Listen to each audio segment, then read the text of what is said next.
Hello student, जैसे कि हमने पहले सेल्स पढ़ा था पिछले सारे वीडियोस में और सेल कंप्लीट किया था। अब नया एक टॉपिक है अपना टिश्यू, जो इस कलर में लिखा हुआ है, ब्लू कलर में टिश्यू हम पढ़ेंगे। तो टिश्यू जो होता है रिलेटेड सेल से होता है। तो हमने उसी क्लास में बताया था कि जो टिश्यू होता है वो बहुत सारे सेल्स से मिलकर बना होता है, बहुत सारे सेल्स का ग्रुप होता है जो टिश्यू होता है। तो इसमें भी जो सेल्स, बहुत सारे सेल्स होते हैं जो टिश्यू मिल करके टिश्यू बनाते हैं। लेकिन ऐसा नहीं कि कहीं के भी सेल आपस में मिलकर के टिश्यू बना देंगे। सेल्स जो होते हैं वो एक स्पेसिफिक सेल्स होते हैं, वो क्या होते हैं, स्ट्रक्चर और फंक्शंस में सिमिलर होते हैं। तो हम यहाँ पे लिखेंगे कि structurally and functionally similar cell.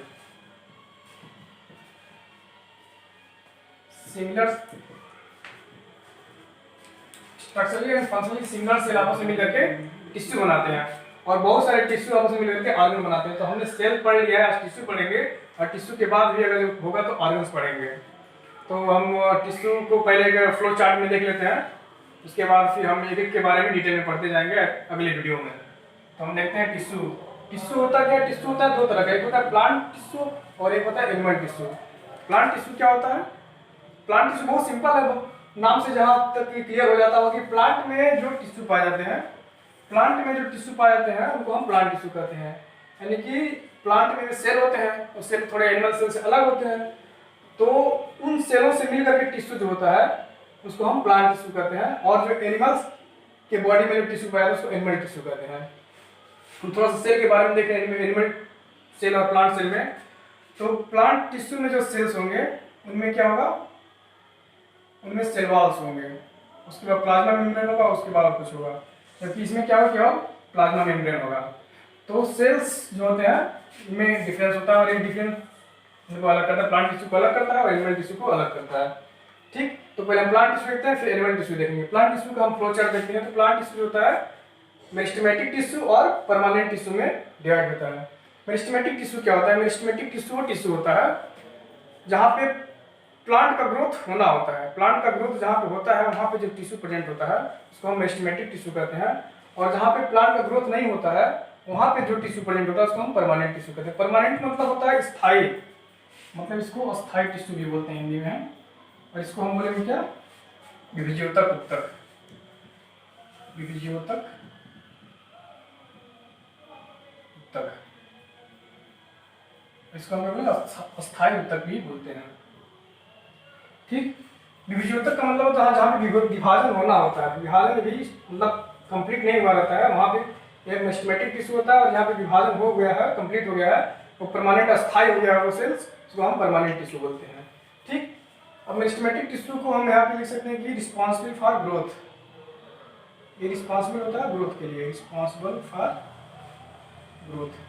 तो प्लांट में जो ग्रोथ होता है वो इसी टिश्यू की वजह से ग्रोथ होता है। एक टिश्यू होता है रिस्पॉन्सिबल होता है प्लांट में ग्रोथ करने के लिए। परमानेंट टिश्यू में क्या होता है, ग्रोथ स्टॉप हो जाता है, ग्रोथ स्टॉप हो जाता है। ठीक, अब हम देखते हैं मेरिस्टेमेटिक टिश्यू। मेरिस्टेमेटिक टिश्यू जो होता है रूट में भी पाया जाता है, स्टेम में भी पाया जाता है। रूट में भी पाया जाता है और स्टेम को हम शूट भी बोलते हैं। स्टेम में भी पाया जाता है और रूट में भी पाया जाता है। रूट में केवल रूट एपिकल मेरिस्टेम होता है, रूट के एपेक्स पे जो होता है। मान लीजिए प्लांट के ऊपर का पार्ट है, जमीन के ऊपर के नीचे रूट है, तो रूट के इस पार्ट पे, एपेक्स वाले पार्ट पे एपिकल मेरिस्टेम पाया जाता है, और इसकी वजह से रूट बढ़ता है, इसमें कोई मोटाई नहीं बढ़ती है। जब स्टेम के केस में क्या होता है, एपिकल मेरिस्टेम होता है, लेटरल मेरिस्टेम होता है और इंटरकैलरी मेरिस्टेम होता है। जैसे मान लीजिए कि स्टेम है अपना, देखिएगा एक स्टेम है, तो यहाँ पे जो एपेक्स पे जो पाया गया है इसको हम क्या कहते हैं, एपिकल मेरिस्टेम कहते हैं। ये क्या है, हमेशा हाइट बढ़ाने के काम आता है। क्या बढ़ाता है? हाइट बढ़ाता है, ये हाइट इंक्रीज करता है हमेशा। ठीक, ये क्या है आपका लेटरल मेरिस्टेम। लेटरल मेरिस्टेम हमेशा क्या, मोटाई बढ़ाने में काम करता है। जो लेटरल पार्ट वाले पार्ट में पाया जाता है इसको लेटरल मेरिस्टेम कहते हैं। क्या करता है ये? गर्थ मीन्स मोटाई बढ़ाता है, गर्थ इंक्रीज करता है। और तीसरा होता है इंटरकैलरी मेरिस्टेम। इंटरकैलरी मेरिस्टेम होता है जो नया ब्रांच निकालता है। जैसे मान लीजिए कि प्लांट है कोई और यहाँ से ब्रांच निकालना है, तो यहाँ पे क्या होगा, इंटरकैलरी मेरिस्टेम होगा। तो तीन तरह के मेरिस्टेम स्टेम में हो गए और एक तरह के मेरिस्टेम किसमें, रूट में हो गया। तो प्लांट में हमने देख लिया कि रूट में भी मेरिस्टेम होता है और शूट में भी होता है। रूट में केवल एक ही होता है, रूट एपिकल मेरिस्टेम, जिसको हम RAM से दिखाए हैं, रूट एपिकल मेरिस्टेम इसको बोलेंगे। और स्टेम या शूट में 3 तरह के मेरिस्टेम होते हैं, जो कि एक होता है एपिकल मेरिस्टेम, दूसरा होता है लेटरल मेरिस्टेम और तीसरा होता है इंटरकैलरी मेरिस्टेम। एपिकल मेरिस्टेम हुए हाइट बढ़ाने के लिए होता है, लेटरल मेरिस्टेम मोटाई बढ़ाने के लिए होता है प्लांट का, और इंटरकैलरी मेरिस्टेम जो होता है वो नया ब्रांच निकालने के लिए होता है। ठीक, तो ये हमारा हो गया सिंपल मेरिस्टेम, मेरिस्टेमेटिक टिश्यू हो गया। दूसरा हम पढ़ते हैं परमानेंट टिश्यू। परमानेंट टिश्यू को हम कहते हैं स्थायी टिश्यू, अस्थायी ऊतक, मतलब कि जो सेल्स हैं वो अपने अस्थायी जोन में आ गए हैं, इसके बाद उनमें कोई डिवीजन वगैरह नहीं होना है, वहाँ पे कोई ग्रोथ नहीं होना है, तो इसलिए हम इसको परमानेंट रीजन में अपने आ गए हैं। यहाँ पे ग्रोथ क्या होता है, स्टॉप हो जाता है। अब इसको हम देखते हैं 2 तरह के टिश्यू होते हैं। ये होता है परमानेंट टिश्यू, जिसको हम अस्थायी ऊतक भी बोलते हैं। इसमें 2 तरह का होता है, सिंपल परमानेंट टिश्यू और ये होता है complex permanent tissue. Simple permanent tissue क्या होता है, सिंपल परमानेंट टिश्यू ये होता है जिसमें कि सारे सेल्स एक तरह के होते हैं। सारे सेल्स क्या होते हैं, सिमिलर होते हैं, एक तरह के सेल होते हैं। सिमिलर सेल्स से मिल करके टिश्यू बना होता है, इसको हम सिंपल परमानेंट टिश्यू कहते हैं। और जो कॉम्प्लेक्स परमानेंट टिश्यू होता है, इसमें सेल्स क्या होते हैं, डिफरेंट टाइप के होते हैं। ये सिंपल नहीं होते हैं, डिफरेंट अलग अलग टाइप के सेल्स होते हैं। आगे हम पढ़ेंगे जब उसको पूरा डिटेल में पढ़ेंगे, तो अभी तो हम फ्लो चार्ट बता रहे हैं यहाँ पे। तो सिंपल परमानेंट टिश्यू में एक होता है पैरेन्काइमा, दूसरा होता है कोलेनकाइमा, तीसरा होता है स्क्लेरेन्काइमा। पैरेन्काइमा, कोलेनकाइमा और स्क्लेरेन्काइमा, इसमें अगर जो पैरेन्काइमा कोई टिश्यू है तो इसमें जो सेल होंगे सारे के सारे सेल एक तरह के सेल होंगे। कोई टिश्यू है तो सारे के सारे सेल एक तरह के होंगे, इसको हम बोलेंगे पैरेन्काइमा। कोलेनकाइमा है तो इसमें भी सारे के सारे सेल क्या होंगे, एक तरह के होंगे, सारे के सारे सेल एक तरह के होंगे, इसको भी हम बोलेंगे कोलेनकाइमा। उसके बाद स्क्लेरेन्काइमा, इसमें भी सारे सेल एक तरह के होते हैं। मतलब कि इसमें सिंपल परमानेंट टिश्यू इसीलिए कहते हैं कि इसमें एक टिश्यू में जो भी सेल होंगे सारे सेल एक तरह के होंगे, जबकि कॉम्प्लेक्स में सारे सेल एक तरह के नहीं होंगे। इसमें एक आता है जाइलम, दूसरा होता है फ्लोएम।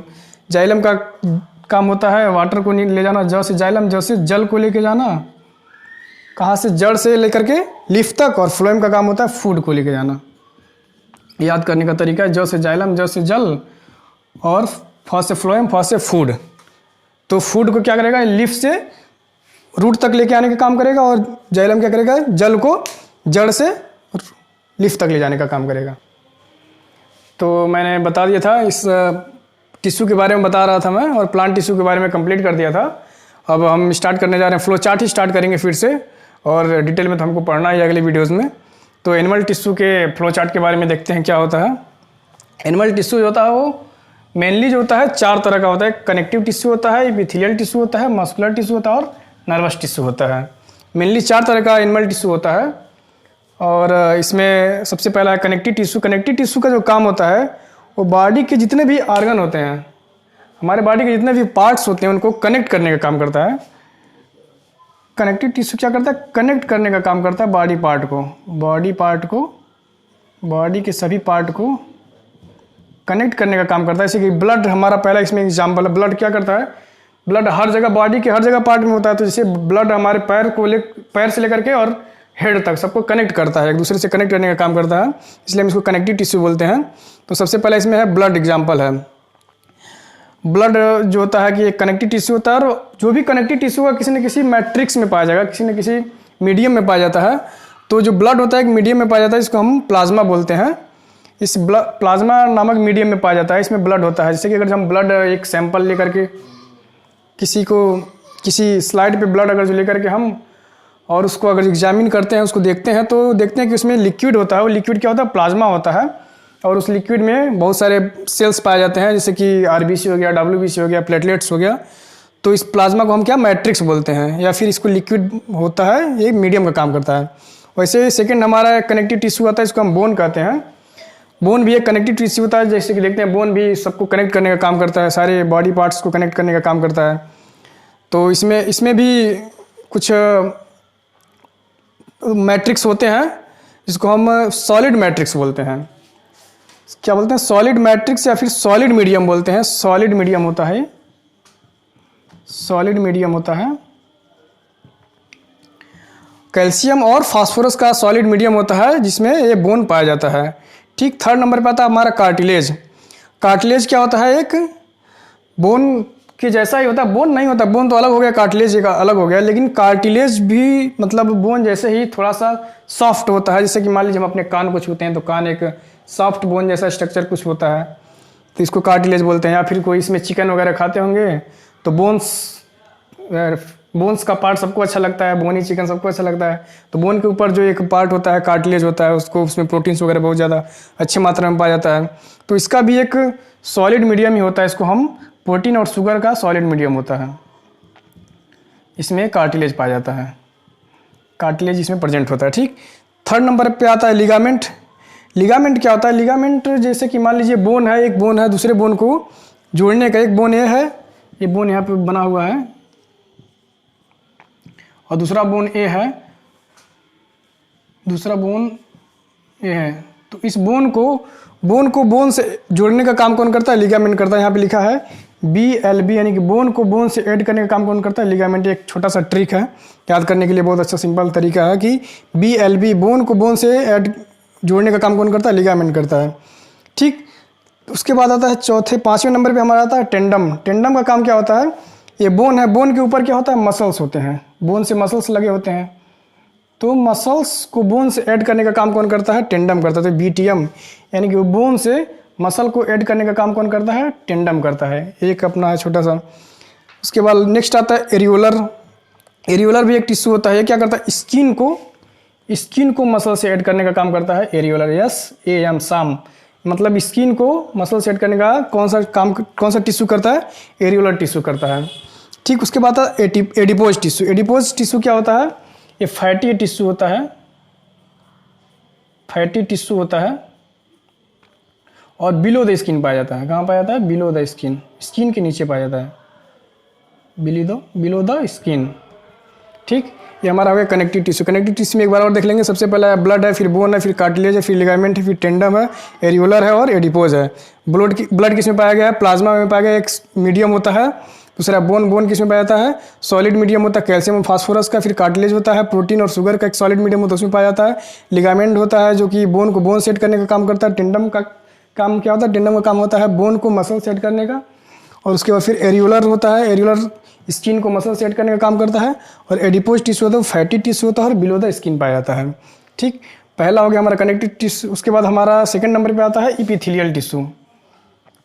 इपिथेलियल टिश्यू का काम क्या होता है? ये बॉडी को कवर करने का, कवरिंग ऑफ द बॉडी। इसको हम क्या बोलते हैं? Covering of body. जैसे हम नया मोबाइल लेते हैं तो मोबाइल का कवर लगाते हैं, तो वैसे ही मोबाइल को प्रोटेक्ट करता है कवर। तो ऐसे हमारा बॉडी है, तो बॉडी का कवर क्या होता है? इपिथेलियल टिश्यू होता है और बॉडी को प्रोटेक्ट करने का काम करता है। यह मेनली 3 तरह का होता है। पहला है स्क्वैमस इपिथेलियम, दूसरा है क्यूबॉइडल इपिथेलियम और तीसरा है कॉलमनार इपिथेलियम। जो स्क्वैमस इपिथेलियम होता है, इसमें जो सेल्स होते हैं वो चपटे होते हैं।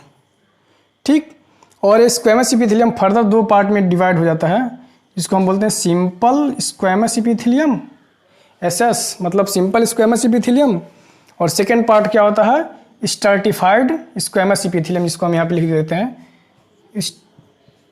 Stratified squamous epithelium.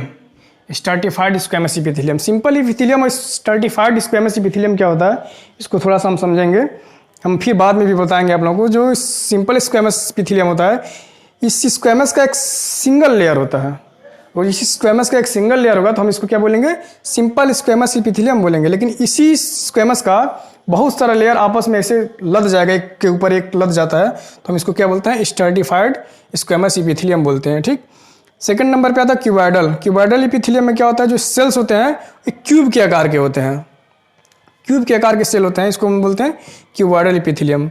Third number पे आता है कॉलमनार इपिथेलियम। कॉलमनार इपिथेलियम में देखिएगा क्या होता है, इसमें जो सेल्स होते हैं कॉलम के होते हैं, मतलब कि लंबे लंबे होते हैं, सिलेंड्रिकल सेल्स होते हैं, बड़े बड़े सेल्स होते हैं, कॉलमनार सेल, कॉलमनार इपिथेलियम बोलेंगे। ठीक, तो इपिथेलियम तो हमने कनेक्टिव टिश्यू और इपिथेलियल टिश्यू के बारे में बता दिया था। नेक्स्ट हमारा आता है muscular tissue. Muscular tissue start करते हैं। मस्कुलर टिश्यू वो टिश्यू होता है जिसमें मसल्स आते हैं, हमारे मसल्स आते हैं। मसल्स कई तरह के होते हैं। मसल्स मूव करने के काम में आता है, चलाने के काम में आता है, और भी बहुत सारे काम में आते हैं। और मसल्स टिश्यू, जो मस्कुलर टिश्यू होते हैं वो 2 तरह के होते हैं। उनको हम अगर जो मूव कराएं तो एक अपनी इच्छा के अनुसार मूव करा सकते हैं। जैसे हमारे हाथ की मसल्स हैं तो हम आपको जैसे चाहेंगे, जब मन करेगा चाहेंगे मूव करा लेंगे, जब मन करेगा उसको हम बंद कर देंगे। कुछ मसल्स ऐसे होते हैं जो हमारी इच्छा अनुसार नहीं मूव करते हैं, जैसे कि मान लीजिए हमारे हार्ट का मसल्स हो गया, वो हमारी इच्छा अनुसार नहीं, वो अपने आप ज़िंदगी भर चलता रहता है। उसके बाद फिर मेरा अपना एलिमेंट्री कैनाल्स के मसल्स हो गए, वो भी हमारी। फिर कुछ मसल्स ऐसे होते हैं जिनको हम अपने इच्छा अनुसार से नहीं मूव कर सकते हैं, जैसे मान लीजिए कार्डियक मसल्स जो हार्ट में पाया जाने वाला मसल होता है, हम उसको जब चाहें तब बंद तो नहीं कर सकते हैं। या फिर और भी मसल जैसे कि हमारे एलिमेंट्री कैनाल जो है उसके मसल्स को हम जब चाहें तब बंद नहीं कर सकते, जब चाहें तब स्टार्ट नहीं कर सकते, वो अपने आप ही बंद होगा, अपने आप ही स्टार्ट होगा। तो कुछ मसल्स ऐसे होते हैं जिनको हम अपने इच्छा अनुसार स्टार्ट कर सकते हैं, उनको हम क्या बोलते हैं, वॉलंटरी मसल्स बोलते हैं। क्या बोलते हैं? वॉलंटरी मसल्स बोलते हैं।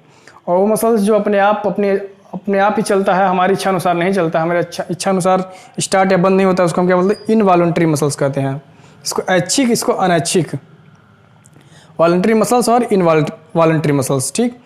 मूव व्हेन वी वांट, हम जब चाहते हैं तब उसको मूव कराते हैं, जब चाहते हैं तब उसको स्टॉप करा सकते हैं, ठीक। अब इसी मसल को हम स्केलेटल मसल्स भी कहते हैं, या वॉलंटरी मसल्स और स्केलेटल मसल्स। स्केलेटल मसल इसको क्यों कहते हैं? क्यों? क्योंकि अटैच होता है हमारे बोन से और हमारी बॉडी के पूरे स्ट्रक्चर को बनाने का काम करता है। स्केलेटल मसल मतलब बोन से अटैच होता है, इसलिए हम इसको स्केलेटल मसल्स भी बोलते हैं। थर्ड नंबर पे इसी को हम क्या कहते हैं? स्ट्रेटेड मसल भी कहते हैं। जब इस मसल्स को हम माइक्रोस्कोप में जब देखते हैं तो हम देखते हैं कि उसमें लाइट और डार्क बैंड जो होता है अल्टरनेटिव फॉर्म में दिखाई देता है। एक पहले लाइट रहेगा, फिर डार्क रहेगा, फिर लाइट रहेगा, फिर डार्क रहेगा, ऐसे अल्टरनेटिव फॉर्म में लाइट एंड डार्क बैंड दिखाई देता है, इसलिए हम इसको क्या बोलते हैं? स्ट्रेटेड मसल्स बोलते हैं। तो एक ही मसल्स का 3 नाम है यहाँ पे। एक हम इसको क्या कर सकते हैं? वॉलंटरी मसल्स कह सकते हैं, दूसरा हम क्या कह सकते हैं? स्केलेटल मसल कह सकते हैं, और तीसरा हम क्या कह सकते हैं? स्ट्रेटेड मसल्स कह सकते हैं। स्ट्रेटेड मसल्स क्यों कह रहे हैं? क्योंकि इसमें लाइट और डार्क बैंड पाया जा रहा है। स्केलेटल मसल्स क्यों कह रहे हैं? क्योंकि अटैच होता है, किससे? बोन से अटैच होता है। और वॉलंटरी मसल्स क्यों कहते हैं? क्योंकि इसको हम जब चाहें तब अपने इच्छा अनुसार बंद कर सकते हैं या फिर स्टार्ट कर सकते हैं, ठीक। ये पहला टाइप का हो गया। और सेकेंड टाइप का जो आता है उसको हम क्या कहते हैं? इनवॉलंटरी मसल्स कहते हैं। इनवॉलंटरी मसल्स का मतलब क्या होता है? इसका मतलब ये होता है कि हम जब चाहें तब इसको बंद नहीं कर सकते हैं, जब चाहें तब हम इसको स्टार्ट नहीं कर सकते हैं, इसलिए हम इसको इनवॉलंटरी मसल्स कहते हैं। इसको हम स्मूथ मसल्स क्यों कहते हैं? स्मूथ मसल्स भी हम इसको कहते हैं क्योंकि ये बोन से अटैच नहीं होता, not attach to the bone. Bone से अटैच नहीं होता है, ये स्ट्रक्चर बनाने में काम नहीं आता है, इसलिए हम इसको स्मूथ मसल्स कहते हैं। और अनस्ट्रेटेड मसल्स कहते हैं। इसको स्ट्रेटेड मसल्स कह रहे थे, इसको अनस्ट्रेटेड मसल कहते हैं। क्यों? क्योंकि इस पर नो बैंड्स नहीं प्रेजेंट होते हैं, जैसे कि इसमें light and dark band alternative form में प्रेजेंट होते थे, इस पर बैंड्स नहीं पाए जाते हैं, इसलिए हम इसको अनस्ट्रेटेड मसल्स भी कहते हैं। तो हमने ये 3 टिश्यूज कंप्लीट कर लिए, connective tissue, epithelial tissue and muscular tissue. Next हमारा आता है नर्वस टिश्यू, इसका फिगर बना हुआ है। नर्वस टिश्यू में जैसे कि हमने मस्कुलर, एपिथेलियल और कनेक्टिव टिश्यू में बताया था, इनके डिफरेंट पार्ट हो। तो जैसे मैंने तीनों टिश्यू बता दिया था, ये सब बता दिया, कनेक्टिव टिश्यू, एपिथेलियल टिश्यू और मस्कुलर टिश्यू। और मैंने ये बताया कि इसका एक फ्लो चार्ट बनाया था सबका, और सब में कितने टाइप के होते हैं। कनेक्टिव टिश्यू में कितने टाइप, 6-7 टाइप के बारे में बताया था। इसमें 3 टाइप के थे, इसमें 2 टाइप के हैं मेन।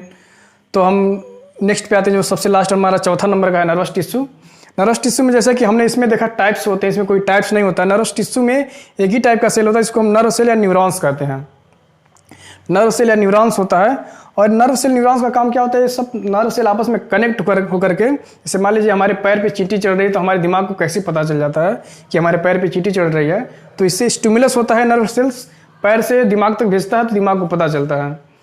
तो ये सब कनेक्ट करता है, नर्वस टिश्यू स्टिमुलस को पहुँचाता है। तो इसमें नर्व सेल्स होता है, एक ही टाइप का सेल्स होता है, जिसको नर्व सेल हमने न्यूरॉन्स से बनाया हुआ है यहाँ पे, नर्व सेल या फिर न्यूरॉन्स बोलते हैं। इसमें 3 पार्ट होते हैं, एक होता है सेल बॉडी, दूसरा होता है एक्सॉन और तीसरा होता है डेंड्राइट्स, या इसको हम डेंड्रॉन्स बोलते हैं। जो सेल बॉडी होता है, इसमें क्या होता है? न्यूक्लियस प्रेजेंट होता है। सेल बॉडी वाले पार्ट में क्या प्रेजेंट होता है? न्यूक्लियस प्रेजेंट होता है।